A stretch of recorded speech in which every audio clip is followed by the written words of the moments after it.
السلام علیکم ورحمۃ اللہ وبرکاتہ۔ الحمدللہ کفا وسلام علی عبادہ الذین اصطفیٰ، اما بعد۔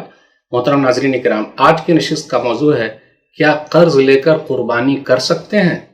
دیکھیے کبھی کبھی تو پریشانی ہو جاتی ہے، تو کیا ایسا کیا جا سکتا ہے؟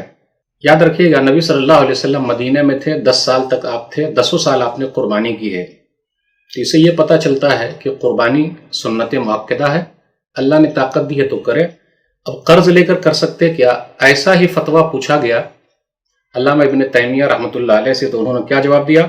مجموع الفتاوی جلد نمبر 26 صفحہ نمبر 305 پہ ہے، اذا کان لہ وفاء فاستدان، اگر وہ قرض ادا کرنے کی گنجائش پاتا ہے تو چاہیے کہ وہ قرض لے لے، ما یضحی، تاکہ وہ قربانی کر سکے، فحسن، تو یہ اچھی بات ہے، ولا یجب علیہ ان یفعل ذلک، مگر اس کے اوپر یہ واجب نہیں ہے۔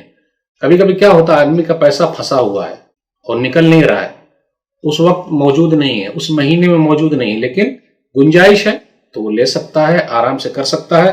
تو خلاصہ یہی ہے کہ قربانی کے لیے قرضہ لیا جا سکتا ہے، لیکن طاقت ہو تبھی لے، ورنہ نہیں لے۔